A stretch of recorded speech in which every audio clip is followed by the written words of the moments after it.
प्यारे बच्चों, corona virus की वजह से आप लोगों की पढ़ाई बहुत ही बाधित रही और आप लोगों के बोर्ड के एग्ज़ाम भी होने हैं। इसलिए आप लोग अभी से जो भी कुछ मैं पढ़ा रही हूँ उसको ध्यान से पढ़िए और प्रतिदिन उसको जितना मैं पढ़ाती हूँ उतना आप लोग ध्यान से पढ़कर याद करिए और याद करके आपको कॉपी में भी लिखना है। जितना भी मैं पढ़ाऊँगी उतना आपको रोज़ का रोज़ करना है। तो मैं आज आपको पार्ट 1 ध्वनि पढ़ाऊँगी।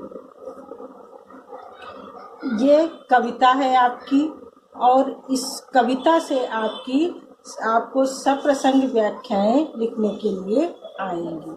जैसे आप लोग पिछली कक्षाओं में लिखते थे संदर्भ, प्रसंग, व्याख्या, विशेष, वैसे ही इसमें भी आपको संदर्भ लिखना है, प्रसंग लिखना है, व्याख्या लिखनी है, विशेष लिखना है। तो मैं अब आपको कविता पढ़ाने जा रही हूँ। इसका आपको संदर्भ, प्रसंग, व्याख्या, विशेष करके आपको लिखना है। एक मैं आपको लिखवा दूंगी, बाकी आप लोग जो मैं पढ़ाती जाऊंगी वैसा आप लोग लिखो। अभी न होगा मेरा अंत, अभी अभी तो आया है मेरे वन में मृदुल वसंत।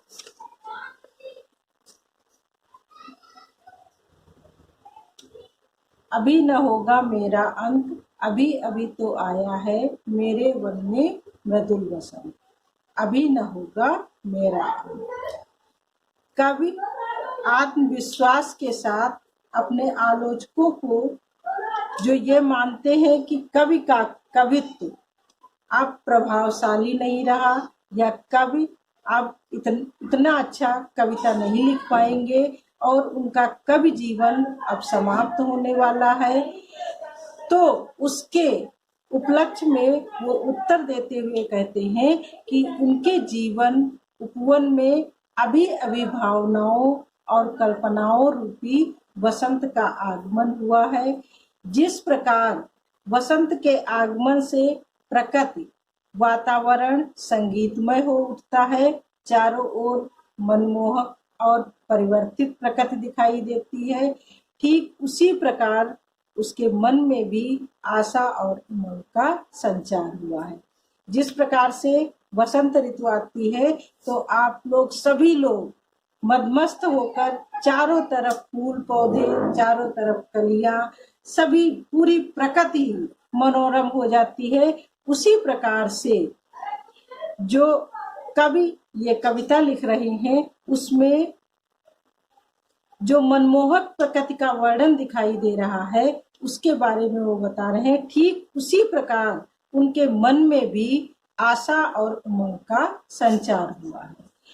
जिस प्रकार से प्रकृति जब प्रफुल्लित होती है उसी प्रकार से कवि का मन भी आशा और उमंगित हुआ है, जो उनकी कविताओं के माध्यम से प्रकट होगा। जो वो कविता लिख रहे हैं उसके माध्यम से आपको प्रकट हो रहा है, जिसका अंत कभी भी संभव नहीं है।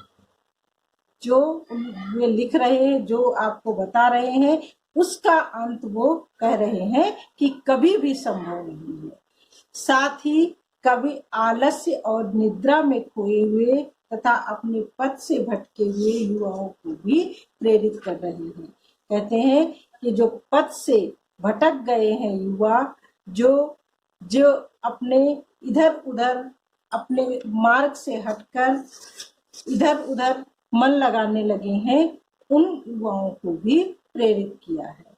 जैसे वसंत में प्रत्येक पत्ता, सभी चारों तरफ हरियाली और कोमल कोमल कलियां खिली सी दिखाई देती हैं और वसंत उन कलियों को अपने सपने जैसे मधुर और कोमल हाथों से जगाकर नए सवेरे का आरंभ करता है।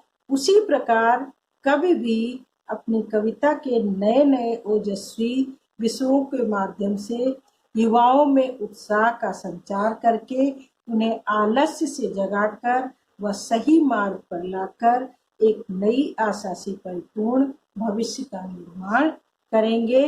जिससे वे सुपथ अपने अच्छे मार्ग पर अग्रसर हो सके। अब बच्चों इसकी आपको संदर्भ क्या लिखना है आपको, ये तो मैंने व्याख्या आपको बताया है। अब आप लोग संदर्भ हेडिंग डालकर लिखना शुरू करो कि संदर्भ प्रस्तुत पंक्तियां हमारी पाठ्य पुस्तक बसंत से संकलित की गई है।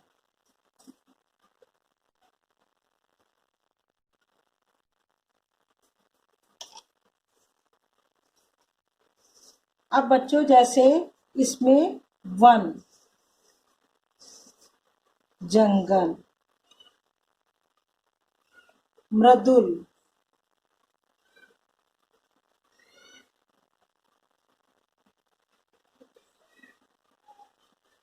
कोमल,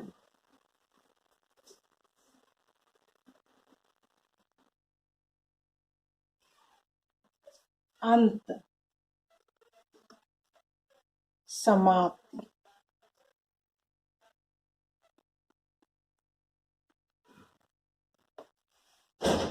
कोमल,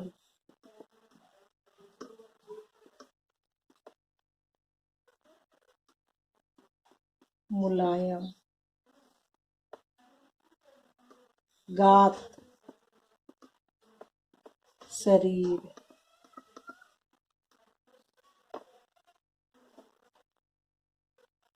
प्रत्युष,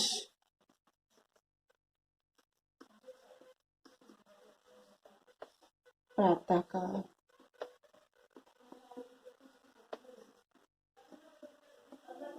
काल, निद्रित,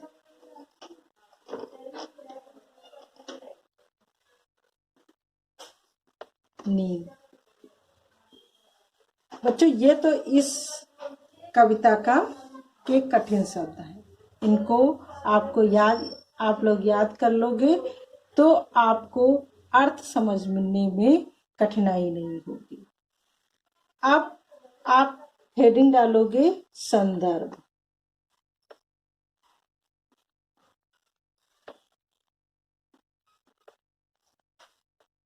संदर्भ जैसे आप लोग लिखते थे कि प्रस्तुत पंक्तियां हमारी पाठ्य पुस्तक बसंत में संकलित सूर्यकांत त्रिपाठी द्वारा रचित ध्वनि नामक कविता से ली गई हैं।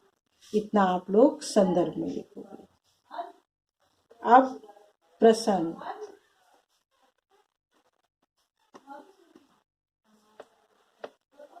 हेडिंग डालोगे फिर लिखोगे कि प्रस्तुत पंक्तियों के माध्यम से कवि ने उनके काव्य जीवन का अंत समझने वाले आलोचकों को कड़ा जवाब देते हुए देश की युवा पीढ़ी को जगाने का प्रयास किया है। ये आप लोग प्रसंग में लिखोगे।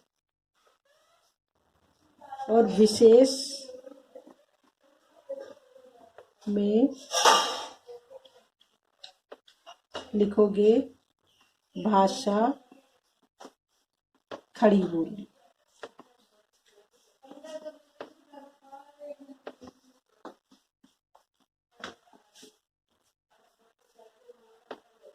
बोली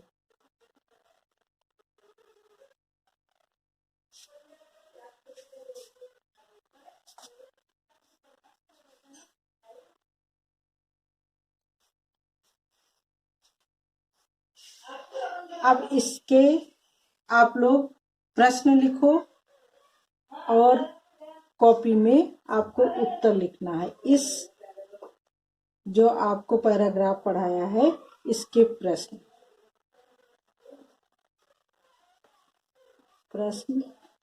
प्रस्तुत काव्यांश के माध्यम से कवि ने किन लोगों को करारा जवाब दिया है, इसका आपको अर्थ लिखना है।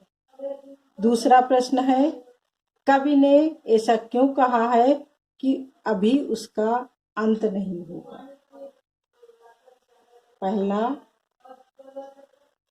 फिर दूसरा, फिर तीसरा,